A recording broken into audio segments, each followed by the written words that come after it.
Well, well, well, look what we have here. We found the highly sought after Agent Venom Flash Thompson action figure. This one has been one that people have been clamoring for ever since it was announced. It kind of stealth dropped. I don't think people really anticipated it would drop when it did. I think most of us saw it and were like, oh, cool. And then it came out and we're like, oh, cool. So it's been a pretty exciting time for Marvel Legends fans, in a way, kinda, sorta. But yeah, this one's been kind of hard to find for some people. I've been noticing people are getting the waves, and then these are just not there. Fortunately for me, after trying a couple times, it did show up. Initially, the wave showed up with only Elektra, or Electro, and Ultimate Spider-Man, or not Ultimate, Spider-Man Unlimited. Which I'm interested in both of those. I think they both look okay. I have issues with both of them. Obviously, the Electro is on the old female body, which is not the best articulation-wise. And the Spider-Man Unlimited is a little wonky paint-wise. I mean, I don't like when they add the cell shading onto the figures. But that one specifically, it really needs the cell shading to really sell the figure. So unfortunately, that one just doesn't have it. So I guess we have to deal with that. But like I said, the one I wanted is this one. And after a couple of tries, he finally showed up. Actually, 3 of them showed up, so I could have gotten multiple. I didn't, because I don't do that. But if I wanted to be a scalper, I could have been a pretty decent one the past few days. But yeah, very excited. This figure looks pretty amazing. I've seen one review on it by I can't think of his name. It was pretty negative, but that guy's pretty negative. I'll have to look him up and say his name, because why not? But I remember him being pretty negative about the ankles specifically. I don't know if I'll have an issue with that, because I don't typically care about the ankle articulation too much. It doesn't really affect the quality of the figure in my eyes. So, but let's get into it. We have the front of the box right here showing you pretty much everything. Obviously, you have the window right here with all the accessories, the nice artwork right there, the retro Spider-Man packaging looking very, very nice. If we flip it around, because there's nothing on the back, here's everyone else in the wave. Like I said, it's an interesting wave. There's a lot here that I'm into. I don't know anything about Spider-Boy. I do kind of want to look him up and do a little history dive onto who he is. Same with Marvel's Kane. He's pretty cool. I like the look of his figure. I like the size of him too. He showed up. I think I want to get him, but right now I'm a little low on funds. And, I did get Chameleon, because Chameleon was the one I was most excited for, alongside Venom. I think Venom I was more excited for, but Chameleon was definitely a solid second place. And then everyone else in the way, if I can get him, I'll try and get him, but, it's one of those things. So, but pretty much everyone showed up, for me at least, so if I wanted to, at least for now, until they sell out, I can get my hands on them. There's Venom up there at the top, a little bit of a bio right there if you wanted to read it, and that is it. We can go ahead and transition to the figure. Okay, so this is pretty much everything you get. Let's go ahead and move him out of the way so we can talk about the accessories, starting with this Flash Thompson head right here. Focus, there we go. Very nice looking Flash Thompson head. It looks like this could be applied to a bunch of different characters. Captain America. I believe I saw someone use this as like a Harry Osborn head. Lots of different options you can use this guy for. And it looks decent, it resembles a person, so that is, I guess, ideal.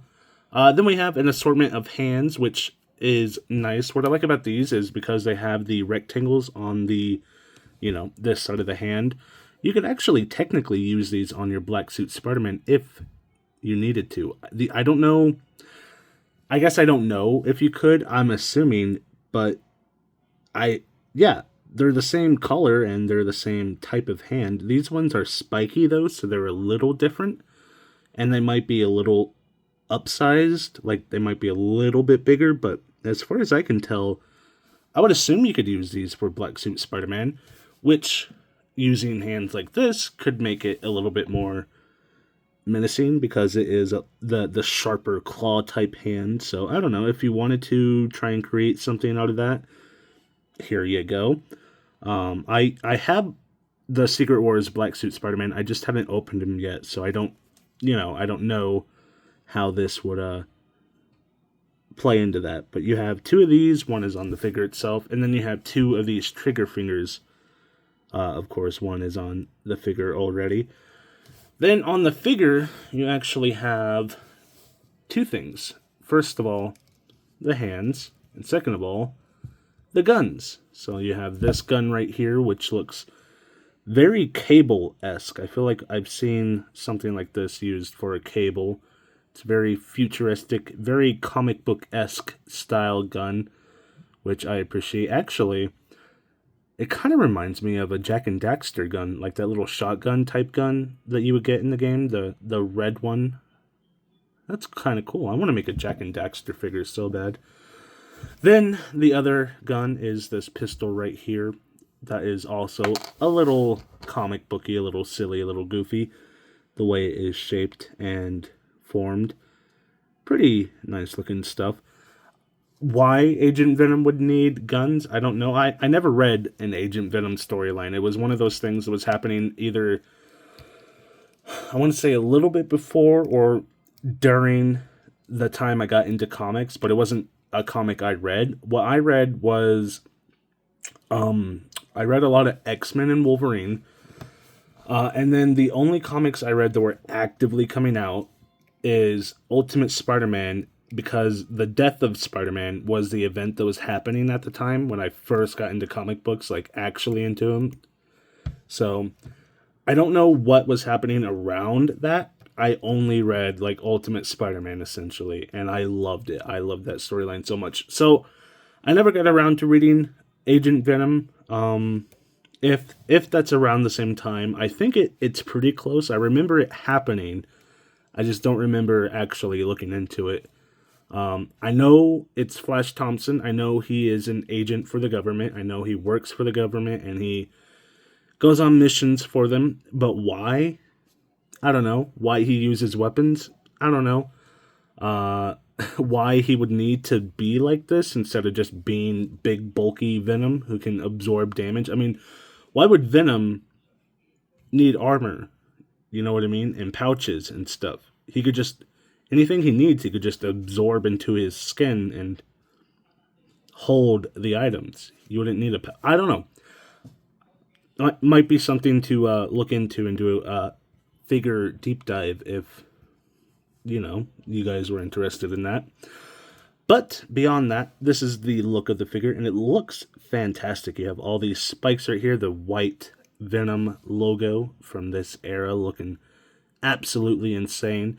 We did technically see this costume used in the Spider-Man video game. It was interesting. It was a choice. I don't know how much I loved that choice.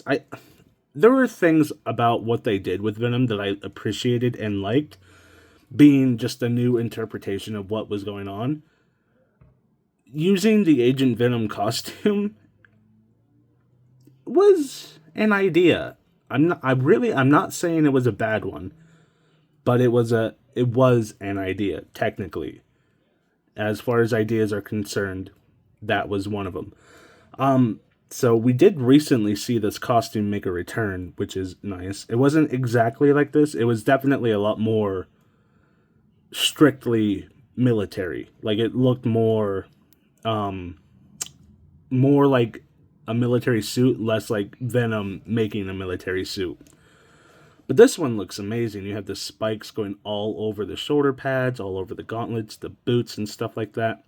You have the different textures, so like these stripy bits right there, and then the gauntlets that go a little past the hands. These right here, which are not like loose like you would see on like the Punisher, for example. These are stuck in there. You have the boots right here, which I believe we've seen these specific knees on a different figure. I just don't remember what one. You also have the stripes on the thighs right there, looking very good. Everything about this looks and feels amazing. It feels really, really solid. It feels about as good as you would want this figure to feel. It doesn't feel cheap. It doesn't feel loose or anything like that. It feels solid, rock solid, and hefty, which is what I would want something like this to be. Very hefty. As far as articulation, I guess that's the next thing we can talk about. Starting with the head sculpt, which can go back, basically not at all, forward to about right there. It is on a ball joint, so it's not going to have too much out of there. I feel like they could have done a disc because of this raised collar, and the disc would have been hidden fairly easily. Unfortunately, they only gave us the ball joint, which can go back to about right there, forward to about right there, wiggle side to side, rotates all the way around. Arm comes up to about right there, smooth, clean, no issues whatsoever, rotates all the way around. The shoulder pad does move along with it. No butterfly joint, unfortunately, which is a damn shame, but I think we'll survive this time. Rotation at the bicep, double jointed pinless elbows comes up to about right there. These wrists specifically go down and up, and then rotate all the way around. The other wrists have a different variety, like this one will go down and up. Of course, it's blocked by that, but you know what I mean. As far as articulation, we do have this diaphragm cut, which I love. So we can go back to about right there, not too much. Forward to about right there, that's pretty decent. And then he goes side to side, just like that. Looking very good. And then swivels, of course, right there. No swivel down here at the lower waist, unfortunately, but I think we'll survive.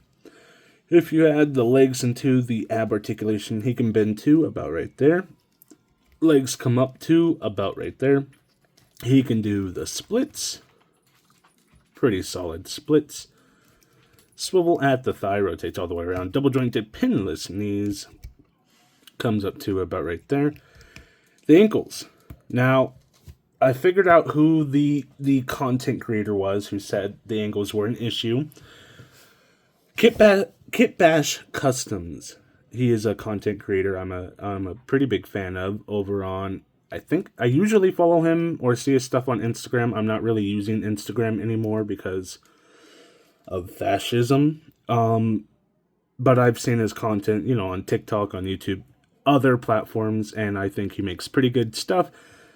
He is also a bit of a negative Nancy. He can be pretty overly critical of stuff, especially for Marvel Legends. Like, they're $20 figures, and he judges them like they are Mafex.